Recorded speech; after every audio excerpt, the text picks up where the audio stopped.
Good morning mister Rajaram. నమస్తే sir. మీ గురించి చాలా విన్నాను, ఫస్ట్ టైం మీట్ చేస్తున్నాను.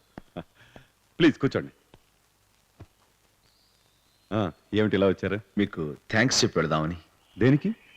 మా తమ్ముళ్ళకి ఉద్యోగాలు ఇచ్చి ఓ దారి చూపించినందుకు. లుక్ మిస్టర్ రాజారాం, నేను జాలిపడో దయదలుచో వాళ్ళకి ఉద్యోగాలు ఇవ్వలేదు. వాళ్ళ టాలెంట్ చూసి వర్క్ చూసి ఇచ్చాను. Really they are gems. Just have a look. Okay.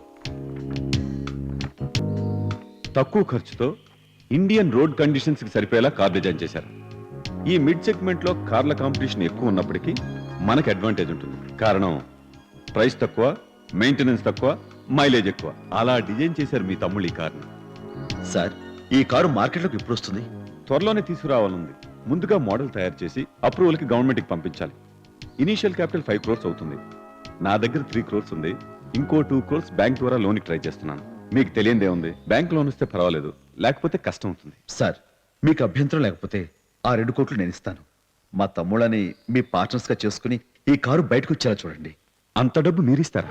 అవును సార్, నాకున్న 40 లారీలు, ఇల్లు, లారీ ఆర్డర్ స్థలం అవన్నీ ఎలాగే నమ్మి ఏదో రకంగా డబ్బు తీసుకొచ్చిస్తాను. నా లైఫ్లో నాకున్నది ఒకటే కోరిక సార్, నా తమ్ముళ్ళు ఎవరూ సాధించలేనిది సాధించాలని, అందరూ మెచ్చుకునే లెవెల్కి ఎదగాలని. వాళ్ళ కోసం నేను ఎవరే చేస్తాను సార్. ఈ డబ్బుకు సంబంధించిన లావాదేవీలు మన ఇద్దరి మధ్య ఉండాలి. ఎట్టి పరిస్థితుల్లోనూ మా తమ్ముళ్ళకి తెలియకూడదు సార్. Please SIT down. మీరు డిజైన్ చేసిన కారు మ్యానుఫ్యాక్చరింగ్ మొదలు పెట్టబోతున్నాం. ఆ ప్రాజెక్ట్ లో మీరు 25% పార్ట్నర్స్. నమ్మలేకపోతున్నాం సార్. ఏం చూసి మాకు ఇంత గొప్ప అవకాశం ఇస్తున్నారు sir? Me skill and talent చూసి.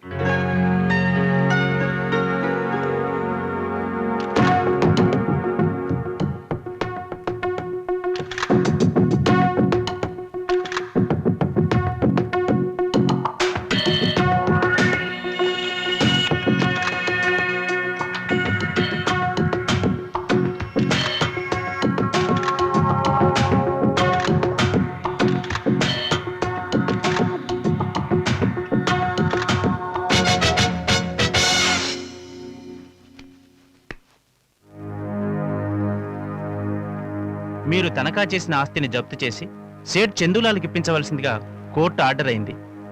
సేఠి, రాసుల కాగితాల ప్రకారం ఇక నుంచి అన్ని మీ సొంతం. తీసుకువెళ్ళండి.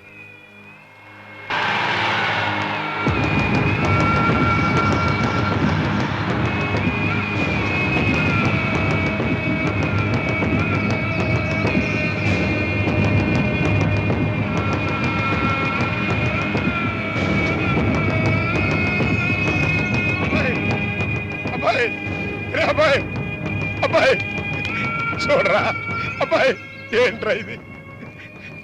ఏంటబ్బాయి ఇది? కొంప గుడు లేకుండా ఉన్నదంతా తమ్ముళ్ళ దృష్టికానికి పోగొట్టుకున్నాం.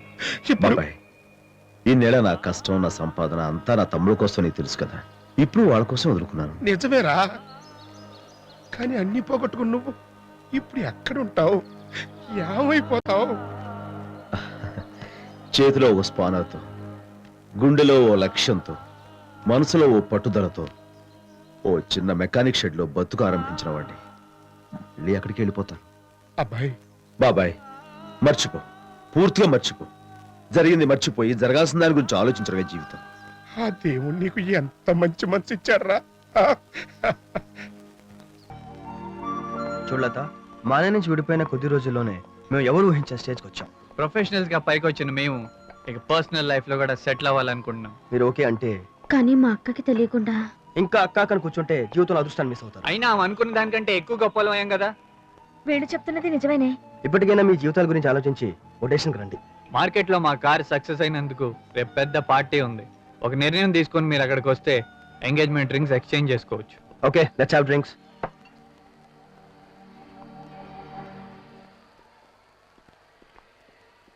ఫ్రెండ్స్, కృషి ఉంటే మనుషులు ఋషులవుతారు అనడానికి ఉదాహరణ ఈ యంగ్ డైనమిక్ ఇంజనీర్స్. ఇవాళ ఇండియన్ రోడ్స్ మీద 1 లీటర్ డీజిల్ తో 30 కిలోమీటర్లు తిరగల భారత్ కారును తయారు చేయడం అనేది నిజంగా వీళ్ళ ప్రతిభే. ఇటువంటి ప్రతిభని గౌరవించడం మన ఆంధ్రుల సంస్కారం. So give them a big hand. ఈ పార్టీలో మరో విశేషం ఉంది. వీళ్ళు ప్రేమించిన లతా గీతలతో వీళ్ళ ఎంగేజ్మెంట్ జరగబోతోంది. So I request the pretty girls to come on to the dance.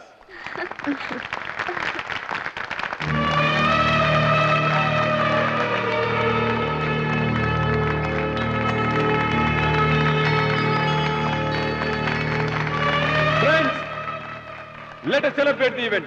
Enjoy yourselves. వదిరా మన ఫ్రెండ్స్ వెళ్తాం. హలో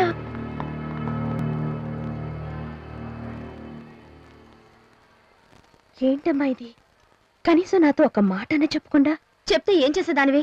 ఈసారి కూడా చెడగొట్టేదానివా? నీ పెళ్ళయ్యేదాకా ఆగాలనుకున్నావు, కానీ ఇప్పట్లో నువ్వు పెళ్లి చేసుకునేలా మాకు అనిపించలేదు. అందుకే ఈ నిర్ణయం తీసుకున్నాం. మా పెళ్ళిళ్ళు చేయడం లేదనే బాధ నీకుందో లేదో గాని మాకుంది. ఏ వయసులో ముచ్చట ఆ వయసులో జరగాలంటారు. అమ్మే బతుకుంటే ఇంకా మా పెళ్లిళ్ళ గురించి ఆలోచించకుండా ఉండేదా? అంటే అంటే నేను మీ గురించి ఆలోచించలేదా? నీలాగా పెళ్లి పెటాకులు లేకుండా ఉండడం మా వల్ల కాదు. ఆడపిల్లకి చిన్నతనంలో తండ్రి అండ, వయసు వచ్చాక భర్త సహచర్యం, వృద్ధాప్యంలో పిల్లల నీడ కావాలన్నారే గాని ఎక్కడా తోబుట్టుల తోడు కావాలనలేదే. నిజమేనమ్మా, ఇప్పుడు మీకు కావాల్సింది అక్క అండ కాదని అర్థమైపోయింది. కానీ మిమ్మల్ని పెంచి పెద్ద చేయడానికి, చదువు సంస్కారాలు నేర్పించడానికి మాత్రం ఈ అక్క కావాల్సి వచ్చింది కదా. నువ్వెన్నైనా చెప్పక్క, ఆడది చేరాల్సిన చోటు భర్త ఒడి, పొందాల్సింది భర్త ప్రేమ. అవునే, ఆడదానికి ఎన్ని బరువు బాధ్యతలున్నా చివరికి చేరాల్సింది భర్త దగ్గరికేనని నాకు గుర్తు చేసి నా కళ్ళు తెరిపించారు. అసలు అసలు మీరెంత గొప్పవాళ్ళయ్యారని నాకు ఇప్పుడే తెలిసిందమ్మా. థ్యాంక్స్, చాలా థ్యాంక్స్.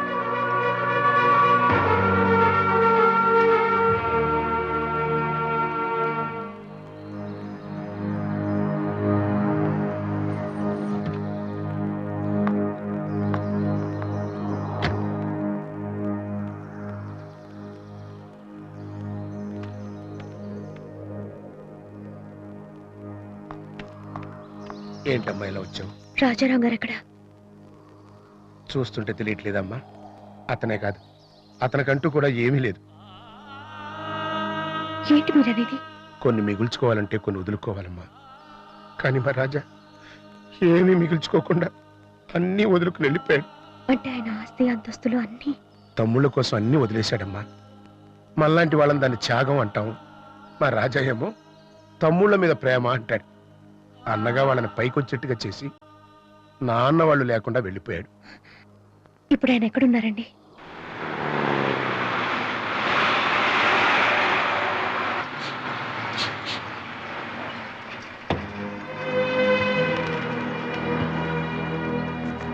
సార్, మిగిలిన ట్రిప్ లో లంచ్ అయ్యేస్తాను ఓనర్ చెప్పి నువ్వు భోజనం వచ్చాయి వెళ్ళు. ఓకేనండి.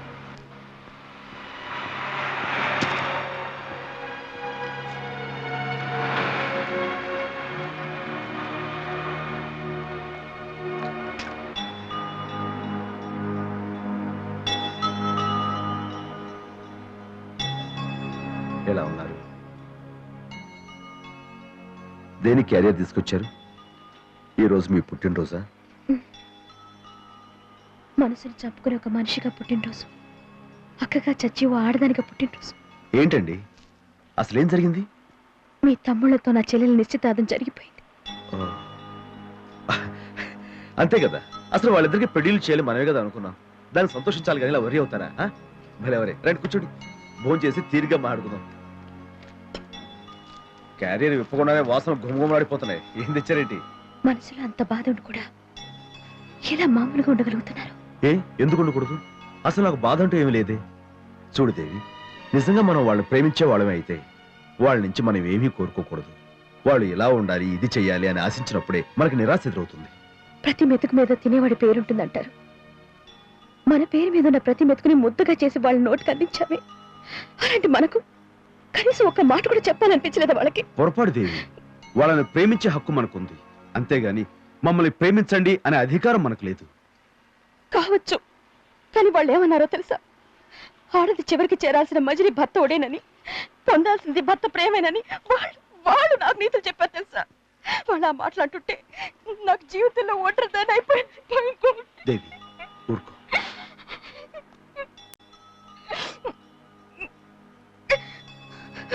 తుడుచుకో, సరిపోదు, ఇది సరిపోద్ది. లేకపోతే ఏమిటి? నేను ఉండగా నువ్వు ఒంటరిదాన్ని ఎలా అవుతావు? అంటే నేను నీకేం కానా? మీ చెల్లెలకి థ్యాంక్స్ చెప్పుకోవాలి, లేకపోతే నాకు ఈ ఛాన్స్ రాదుగా.